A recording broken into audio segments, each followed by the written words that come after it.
Hello hi ఎలా ఉన్నారు అందరూ? Welcome to journey of Sakhi streets అండి. ఈరోజు అయితే మనం మంచి ఐరన్ రిచ్ ఫుడ్ చేసుకుంటున్నాం. చాలా సింపుల్ రెసిపీ, అందరి ఇంట్లోనే తయారు చేసుకునేది. చాలా మటుకి అందరూ చేసుకుంటూనే ఉంటారు, బట్ చిన్న ట్విస్ట్ తోటి అనమాట. మనం జనరల్గా ఇంట్లో ఉప్మాలు అవి చేసుకుంటాం కదా, దాంట్లో ఈ మధ్య కాలంలో హెల్త్ కాన్షియస్ అయ్యి, ఈ మధ్య కాలంలో అని కాదు, ఆల్మోస్ట్ కరోనా టైం నుంచి కూడా అందరూ చాలా హెల్త్ కాన్షియస్గా ఉంటున్నారు. సో చాలా వెజిటబుల్స్ వేసుకొని ఉప్మా కానీ బిర్యానీ కానీ అలా చేసుకోవడం అలవాటైపోయింది మా ఇంట్లో అయితే. సో రాగి ఉప్మా చేసి దాంట్లో కూడా వెజిటబుల్స్ వేసుకుంటే ఎలా ఉంటుంది, కొంచెం పిల్లలు కూడా రాగి తినట్లేదు. సో వాళ్ళకి మిల్లెట్స్ ఎలా పంపించాలి అని రకరకాలుగా ట్రై చేస్తున్నాను అనమాట. అందులో ఇదొక రెసిపీ.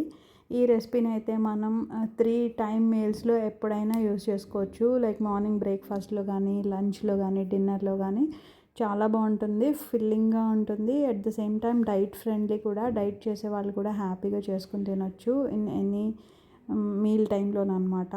బ్రేక్ఫాస్ట్, లంచ్, డిన్నర్ టైంలో. బట్ డిన్నర్ చేసినప్పుడు మాత్రం కొంచెం త్వరగా 6 o'clock అలా తినేస్తే కనుక మీకు పడుకునే టైం కూడా ఆకలేయదు. బికాజ్ ఇది అంత హెవీగా ఉంటుంది. అట్ ది సేమ్ టైం ఈజీగా డైజెస్ట్ అవుతుంది. హెల్త్కి కూడా మంచిది. మనం ఐరన్, వైటమిన్స్తో పాటు హై ఫైబర్ ఉండేలా చూసుకోవాలి, అప్పుడు బాగుంటుందన్నమాట. చాలా వెజిటేబుల్స్ ఎక్కువ పోర్షన్లో వేసుకుంటే మనకు ఆ టేస్ట్ కూడా చాలా బాగుంటుంది. ఇందులో వేసే అల్లం కూడా చాలా కొంచెం క్వాంటిటీ ఎక్కువ వేసుకోండి, అప్పుడు చాలా టేస్టీగా ఉంటుంది. సో ఈ ప్రాసెస్ అంతా చూస్తున్నారు కదా. జనరల్గా మనం ఉప్మా ఎలా అయితే చేసుకుంటామో అలాగే పోపు దినుసులు, పచ్చిమిరకాయలు, ఉల్లిపాయలు వేసుకోవడం ఇష్టం లేకపోతే మానేయచ్చు, ఆప్షనల్ అది. అల్లం కొంచెం ఎక్కువ తురిమేసుకోండి. ఇంకా carrot, potato, beans, green peas, మీ ఇష్టం, మీకు నచ్చిన వెజిటేబుల్స్ ఫుల్గా వేసుకోండి.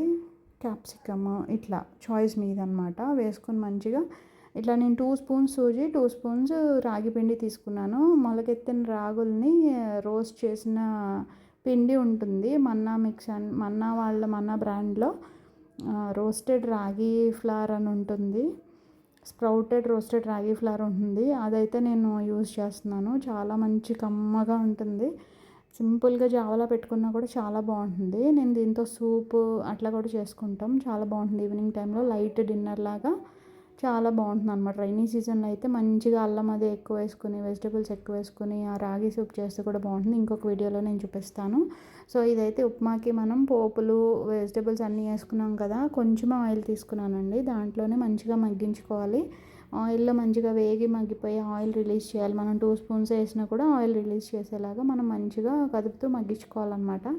ఇది అయిపోయిన తర్వాత ఇప్పుడు నేను మీరు చూస్తున్నారు కదా, ఆ కప్స్తో 4 cups ఆఫ్ వాటర్ వేసాను నేను. 4 cups ఆఫ్ వాటర్ వేసి సాల్ట్ వేసుకుని బాగా మరిగించుకున్నాను.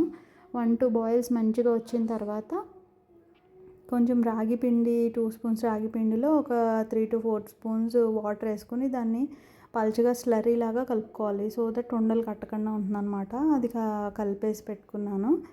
ఇప్పుడు 2-3 పొంగులు వచ్చిన తర్వాత అప్పుడు మనం సిమ్లో పెట్టేసుకొని ఫస్ట్ సూజీ వేసేసుకోండి. 2 స్పూన్స్ సూజీ నెమ్మదిగా వేసుకుంటున్నప్పుడు కలుపుకుంటాం కదా, సూజీ జనరల్గా ఉండలు కట్టకుండా ఉండేలాగా అలా కలుపుకుంటున్నాను అనమాట. నెక్స్ట్ అయితే మనం స్లరీలా చేసి పెట్టుకున్న రాగి పిండిని కూడా ఒకసారి మళ్ళీ కలుపుకొని ఇలా వేసుకుని కలపాలన్నమాట, ఆపకూడదు. వేసిన తర్వాత వన్స్ రాగి పిండి వేసిన తర్వాత అసలు దాన్ని వదిలేయకూడదు, అంటుకుపోతుంది. దాన్ని మంచిగా కలుపుకొని సిమ్లో పెట్టేసుకోవాలి. సిమ్లో పెట్టుకుని ఇలా మూత పెట్టుకుని ఒక 2 minutes తర్వాత మళ్ళీ ఒకసారి తీసి చూసుకొని మళ్ళీ ఒకసారి మిక్స్ చేసుకోవాలి. ఎందుకంటే రాగి పిండి వేసాం కదా, ఆయిల్ ఎక్కువ వేయలేదు. సో అది కింద అంటుకుంటుంది. సో మధ్య మధ్యలో చూసుకుంటూ కలుపుకుంటూ ఉండాలి. బట్ అది కుక్ అవనివ్వాలి, లేదంటే పచ్చిగా ఉంటే బాగోదు. మంచిగా కుక్ అవనివ్వాలి. సిమ్లోనే పెట్టుకుని బాగా కుక్ అవనిస్తే మంచి టేస్ట్ వస్తుంది అనమాట. నేనైతే కొంచెం పలచగా ఉంచుకున్నాను, పారిజ్ లాగా. మా ఇంట్లో అలా చేస్తే ఇష్టం. వేడివేడిగా మా పిల్లలు వచ్చే టైంకి నేను రెడీ చేస్తున్నాను అనమాట. వాళ్ళు ఫ్రెష్ అవుతున్నారు. సో ఇలా అయితే నేను సర్వ్ చేసుకున్నాను. మా పెద్ద అబ్బాయికి అయితే చాలా బాగా నచ్చేసింది. కొంచెం సేపటికి ఇలా థిక్గా అయిపోతుంది. దాన్ని ఏదన్నా మీరు బౌల్లో వేసుకుంటే ఇలా షేప్ చేయొచ్చు. Thank you so much. మళ్ళీ కలుద్దాం.